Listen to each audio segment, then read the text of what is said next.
Hi friends, स्वागत है आपका हमारे यूट्यूब चैनल पर।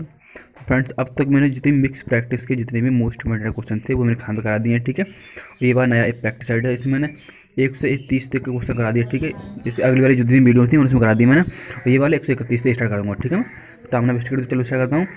और हाँ, प्रत्येक एग्जाम के लिए जितने भी Indian coast guard, air force, navy, जितने भी चीज़ में साइंस से क्वेश्चन पूछे जाते हैं, कोई भी एग्जाम हो, ठीक है, तो उससे रिलेटेड जितनी भी top most important question previous year exam के वो मैं यहाँ पर लेके आ रहा हूँ। ठीक है, तो आप ध्यानपूर्वक देखते रहिए। चलो स्टार्ट करते हैं। ठीक है, टाइम वेस्ट करते हुए। ठीक है, चलो स्टार्ट करते हैं टाइम वेस्ट करते हुए। हाँ, तो पहला क्वेश्चन क्या है हमारा? 131वां क्वेश्चन है ये। 131वां क्वेश्चन कहता है, और हाँ, वीडियो अच्छी लगी तो लाइक कर देना। ठीक है, कमरे में रखे रेफ्रिजरेटर का दरवाज़ा खोल दिया जाए तो कमरे का ताप, अगर कमरे में कोई रेफ्रिजरेटर रखा है, मतलब जो फ्रिज रखा है, अगर उसका मतलब दरवाज़ा खोल दिया जाए तो कमरा हो जाएगा कैसा हो जाएगा? कमरे का जो टेम्परेचर है वो बढ़ जाएगा या कम हो जाएगा, मतलब इंक्रीज हो जाएगा या डिक्रीजिंग हो जाएगा, या कोई नो चेंज होगा? तो क्या होगा? तो ये बढ़ जाएगा। क्या हो जाएगा? और जो कमरे के टेम्परेचर पर, रूम टेम्परेचर पर कोई रेफ्रिजरेटर का दरवाज़ा खोल देते हैं तो उस कमरे का टेम्परेचर बढ़ जाता है। ठीक है, आगे बात करते हैं। क्वेश्चन नंबर 132 पर। क्वेश्चन 132 में, विद्युत चुंबक बनाने के लिए सामान्यतः किस धातु का प्रयोग किया जाता है? तो विद्युत चुंबक, जो हमारे विद्युत चुंबक जो बनाते हैं उसमें जो इलेक्ट्रोमैग्नेट बनाने के लिए किस धातु का उपयोग करते हैं? तो किसे करते हैं? तो ये कोबाल्ट करते हैं या निकल करते हैं या लोहा का, तांबे का, किसका उपयोग करते हैं? तो बता दें के लिए, जो विद्युत इलेक्ट्रिक मैग्नेट बनाने के लिए हम किसका उपयोग करते हैं? तो ये उपयोग करते हैं हम लोहे का। किसका? लोहे का, वो नरम लोहे का। ठीक है, सॉफ्ट आयरन जिसे बोलते हैं हम। आगे बात करते हैं क्वेश्चन नंबर 132 पर। 133 पर चलते हैं। सोडियम का परमाणु क्रमांक, जो सोडियम जो होता है Na, इसका परमाणु ये होता है, ठीक है, रासायनिक नाम Na। तो सोडियम का परमाणु क्रमांक पूछा तो सोडियम परमाणु क्रमांक कितना होता है? 11 होता है। कितना होता है? 11। ठीक है, अगर इसकी हम वो बात करें, सोडियम परमाणु क्रमांक मतलब एटॉमिक नंबर, अगर एटॉमिक मास, अगर किसकी एटॉमिक मास की बात करें, अगर एटॉमिक मास कितना हो जाएगा, तो इसका एटॉमिक मास होता है 23। 23 मतलब या 22 भी बोल सकते हैं। ठीक है, 22-23 ही होता है। ठीक है, बीच में होता है इसके, 23 ही मानते ज़्यादातर। ठीक है, तो आगे चलते हैं। सोडियम का ये हो गया। आगे बात करते हैं। हाँ, 134वां, चाबी भरी घड़ी में कौन सी ऊर्जा होती है? जो चाबी से जो चाबी भरी मतलब स्प्रिंग वाली जो घड़ी होती है जिसे बोलते हैं, उसमें भरी घड़ी में कौन सी एनर्जी होती है? या संचित ऊर्जा होती है, आंतरिक ऊर्जा होती है, स्थिर ऊर्जा होती है, गतिज ऊर्जा, क्या होती है उसमें? तो चाबी भरी जो घड़ी जो होती है, वॉच होती है, उसमें कौन सी एनर्जी होती है? वो उसमें होती है स्थिति एनर्जी, मतलब स्थिति एनर्जी होती है। ठीक है, इसे याद रख लेना, स्थिति एनर्जी उसमें कंजर्व रहती है। ठीक है, संरक्षित रहती है। आगे बढ़ते हैं, आगे बात करते हैं। इसका राइट ऑप्शन सी हो जाएगा। ठीक है, आगे बात करते हैं। Question number 135। हाँ, 135, कौन सा ग्रह सर्वाधिक ग्रहों से घिरा है? जो ऐसा कौन सा ग्रह है, जो कौन सा प्लेनेट है वो सबसे अधिक ग्रहों से घिरा हुआ है? तो कौन सा है? वो यूरेनस। कौन सा है? वो यूरेनस है। ठीक है, आगे बात चलते हैं। क्वेश्चन नंबर 136वां, निम्न में कौन सा सर्वाधिक स्थायी तत्व? जो स्थायी तत्व पूछा है इसमें स्थायी तत्व क्या होता है? तो क्या होता है स्थायी तत्व? तो ये होता है क्या? शीशा। जो शीशा जो होता है, हमारा गिलास जो होता है, वो सबसे स्थायी तत्व माना जाता है। ठीक है, स्थायी तत्व माना गया है। ठीक है, आगे बात करते हैं 137 पर। क्वेश्चन नंबर 137 में है, हाँ, सर्वाधिक खोजा गया क्षुद्र ग्रह, सबसे अधिक खोजे गए क्षुद्र ग्रह कौन सा है? सबसे अधिक बार खोजा गया है इस ग्रह, क्षुद्र ग्रह। क्षुद्र ग्रह होते हैं, उल्कापिंड भी अलग होते हैं, क्षुद्र ग्रह भी होते हैं, अलग अलग होते हैं। ठीक है, तो ये कौन सा? सीरस। जो सीरस नाम का क्षुद्र ग्रह है वो सबसे अधिक बार खोजा गया, सबसे पहली बार खोजा गया। ठीक है, सर्वप्रथम, ये क्या है? सर्वप्रथम सब खोजा गया क्षुद्र ग्रह, तो ये क्या? सीरस। ठीक है, आगे चलते हैं। आगे क्वेश्चन नंबर 138 में, हाँ, फैराडे का नियम किस प्रक्रिया से संबंधित है? जो फैराडे का नियम है, जो फैराडेस लॉ है, वो किस प्रक्रिया से संबंधित है इनमें से? तो किससे संबंधित है? देखो, ताप एवं दाब के संबंधित, गैस की दाब के संबंधित, इलेक्ट्रोलाइसिस के संबंधित, या गैसों की अभिक्रिया संबंधित। जो फैराडेस लॉ है वो किससे संबंधित है? फैराडेस लॉ बता दूंगा मैं के लिए, तो किससे संबंधित होगा? ये किससे होगा? ये इलेक्ट्रोलाइसिस। जो इलेक्ट्रोलाइसिस जो होता है उससे मूल संबंधित जितनी भी है उससे फैराडे से लॉ से संबंध। अगर बात करें फैराडे, तो फैराडे किसकी यूनिट होती है? फैराडे बता दूं, तो फैराडे यूनिट होती है किसकी? चार्ज की। किसकी? चार्ज की। ठीक है, चार्ज मतलब आवेश जो बोलते हैं। ठीक है, चार्ज को बोलते हैं। अब बात करें एक फैराडे बराबर होता है, एक फैराडे बराबर 96,500 कूलाम होता है, ठीक है, 96,500 कूलाम। ये मोस्ट इंपोर्टेंट क्वेश्चन है, ठीक है, प्रीवियस ईयर एग्जाम का पूछा गया क्वेश्चन है, ठीक है। आगे चलते हैं, क्वेश्चन नंबर 139 का क्वेश्चन। 139 में कहता है दाब बढ़ाने पर जल का क्वथनांक, जो प्रेशर बढ़ाएंगे, जब प्रेशर बढ़ाएंगे जल का क्वथनांक पर क्या इफेक्ट पड़ेगा, क्वथनांक तो क्या इफेक्ट पड़ेगा, पी। जब प्रेशर बढ़ा रहे हैं तो ठीक है, तो हम जानते हैं पी प्रपोर्शनल 1/ρ होता है, ठीक है, डेंसिटी। जब प्रेशर बढ़ाएंगे तो इसका क्या हो जाएगा, डेंसिटी तो कम होगी वैसे, लेकिन क्वथनांक, तो इसका क्वथनांक जो होगा वो इंक्रीज हो जाएगा, ठीक है, क्वथनांक, ठीक है, प्रेस दाब बढ़ाने पर क्वथनांक बढ़ जाता है, ठीक है। आगे बात करते हैं, क्वेश्चन नंबर 40 पर 140 में जल का शुद्धतम रूप, जल का शुद्धतम रूप क्या है, वर्षा का जल। ये तो पता होगा, ठीक है, आपको सबसे ज़्यादा, ठीक है, टाइम ना वेस्ट करेंगे। अगर वीडियो अच्छी लगी तो लाइक कर देना, ठीक है, चैनल को सब्सक्राइब कर लेना। अब ये मत करना कि ये हर एग्जाम के लिए जितने भी साइंस के क्वेश्चन पूछे गए ना, उसके लिए वेरी इंपॉर्टेंट क्वेश्चन है, ठीक है, ये वाले। और बेबी में टॉप मतलब मिक्स प्रैक्टिस से लेके आ रहा हूँ, ठीक है, जितनी मिक्स प्रैक्टिस कुछ टॉपिक का चल रही है प्रैक्टिस, ठीक है, देख लो आप, बहुत सारी वीडियो बना दी मैंने अब तक, उन्हें भी देखते रहना, ठीक है। आगे बात करते हैं, क्वेश्चन नंबर 141 में चंद्रमा पर गुरुत्वाकर्षण पृथ्वी के मुकाबले कितना है। जो चंद्रमा पर गुरुत्वाकर्षण, जो चंद्रमा पर जो ग्रेविटेशनल फोर्स है वो पृथ्वी के मुकाबले कितना गुना है, छठा भाग गुना है, और छठा गुना है, आधा भाग गुना है, दोना भाग। छठा भाग मतलब कैसे, छठा गुना भाई, ये होता है 1/6 गुना, तो क्या हो जाएगा, छठा भाग गुना है, ठीक है, क्या इसका राइट ऑप्शन ए हो जाएगा, ठीक है। चंद्रमा पर जो गुरुत्वाकर्षण बल है, गुरुत्वाकर्षण बल क्या है, पृथ्वी का 1/6वां भाग, क्या ना 1/6वां भाग होता है, ठीक है। आगे बात करते हैं, हाँ एक क्वेश्चन पूछूंगा आपसे, अगर चंद्रमा पृथ्वी की रेडियस, अगर पृथ्वी की रेडियस आधी कर दी जाए तो चंद्रमा पर टाइम पीरियड कितना हो जाएगा, ये बताना आपको। चंद्रमा पर टाइम पीरियड कितना हो जाएगा, ठीक है, ये बताना आपको।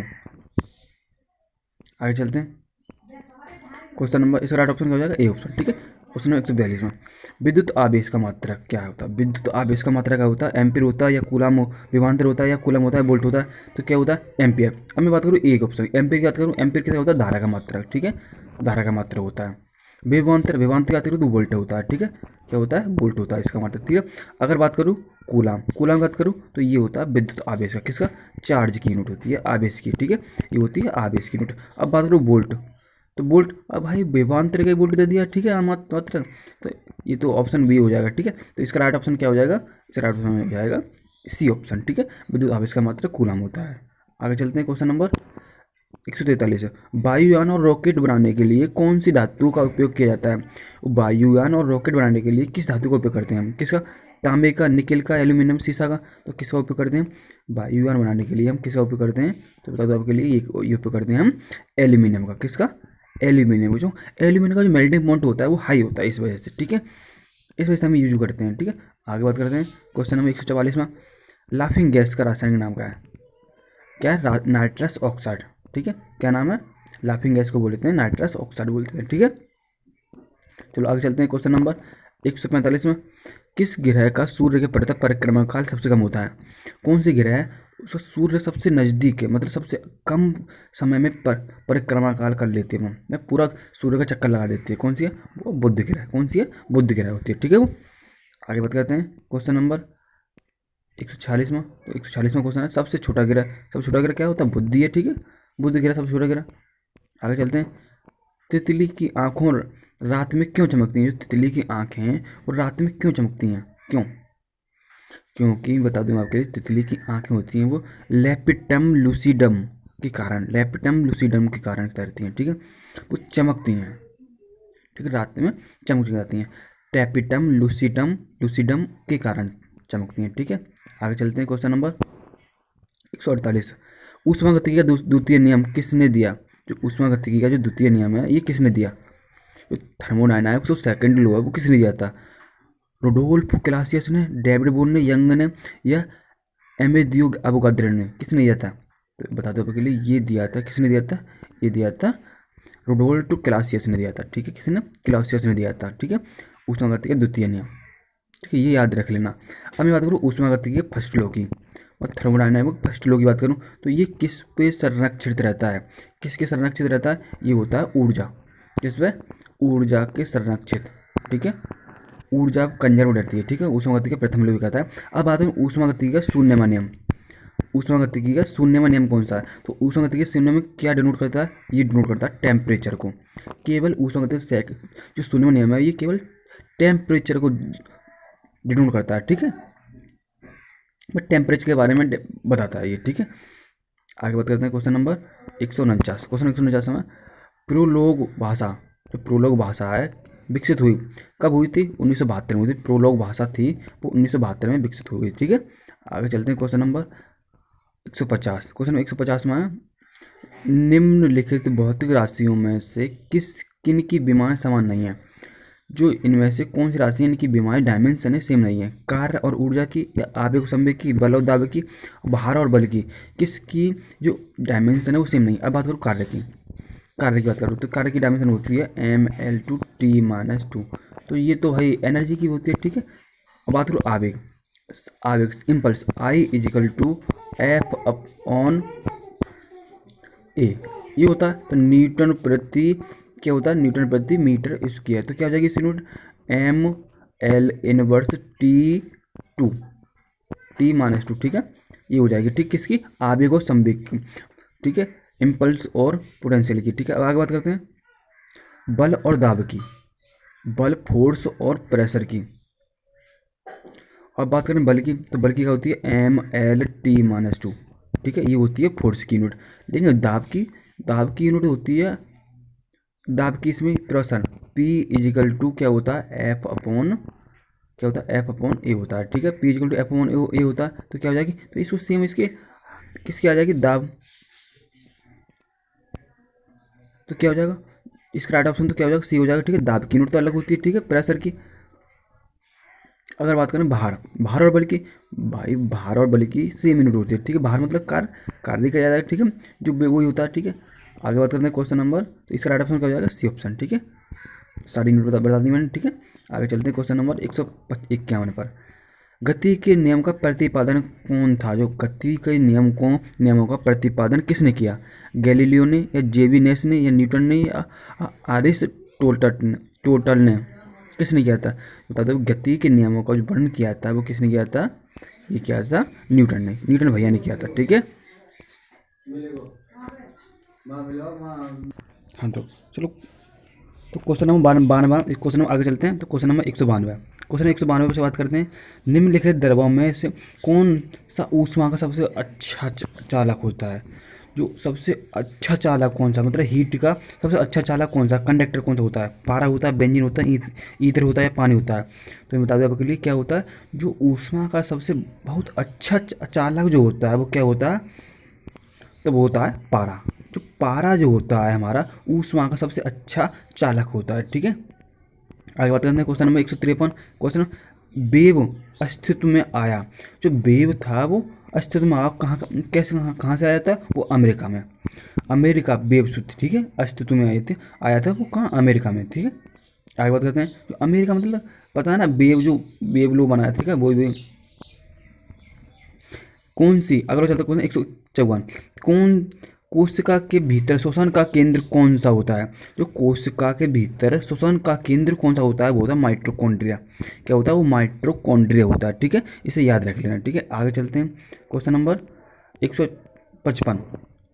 क्वार्टर्ज घड़ियाँ, जो क्वार्टर्ज घड़ियाँ निम्नलिखित किस सिद्धांत के अनुसार कार्य करती हैं? जो क्वार्टर्ज घड़ियाँ होती हैं वो किस सिद्धांत पर कार्य करती हैं? वो किस पर करती हैं? वो दाब विद्युत प्रभाव, किस पर कार्य करती हैं? वो करती हैं दाब विद्युत प्रभाव पर कार्य करती हैं, ठीक है। आगे चलते हैं क्वेश्चन नंबर 156। क्वेश्चन 156 में कहता है कि पानी का अपवर्तनांक कितना होता है? तो पानी, वाटर ऑफ रिफ्रैक्टिव इंडेक्स पूछा, ठीक है। वाटर का रिफ्रैक्टिव इंडेक्स क्या होता है? 2.42 या 1.52 या 3.46 या 1.33? क्या होता है? तो बता दो के लिए ये होता है 1.33। क्या होता है? 1.33 होता है, ठीक है।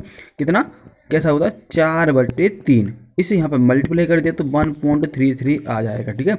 ये पूछा है पानी का अपवर्तनांक, ठीक है। तो क्या हो जाएगा? इसका राइट ऑप्शन डी हो जाएगा, ठीक है, राइट ऑप्शन डी हो जाएगा। आगे चलते हैं क्वेश्चन नंबर 157 पर।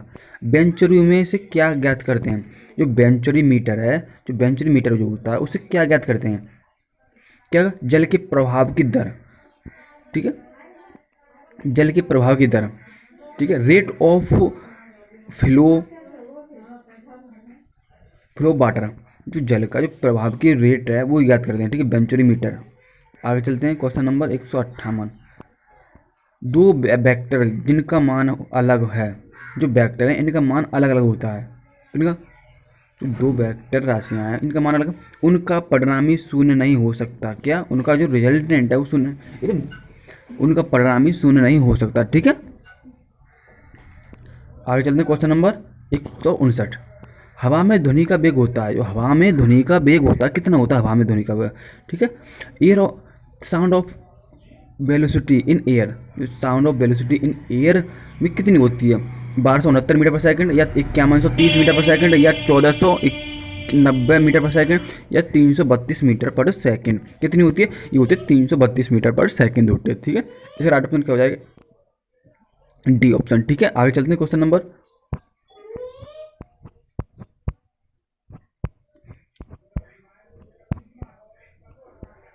क्वेश्चन नंबर 160 पे चलते हैं। क्वेश्चन नंबर 160 में कहता है कि कार्नेलाइट किसने खनिज, जो कार्नेलाइट किसका खनिज है? जो कार्नेलाइट होता है वो किसका खनिज होता है? वो होता है मैग्नीशियम का।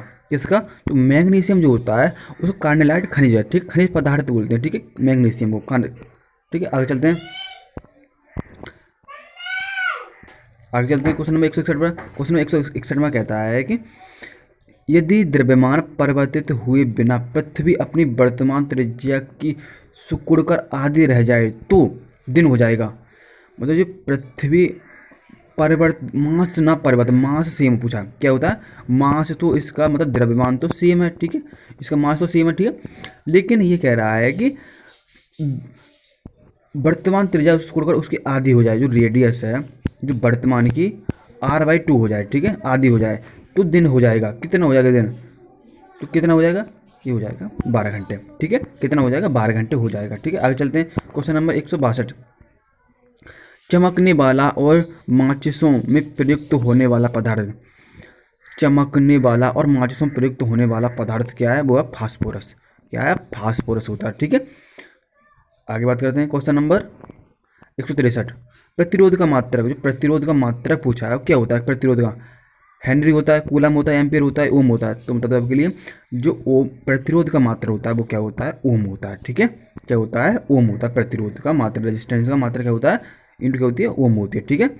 आगे बात करते हैं, क्वेश्चन नंबर, इसका राइट ऑप्शन क्या हो जाएगा? डी ऑप्शन, ठीक है। 164।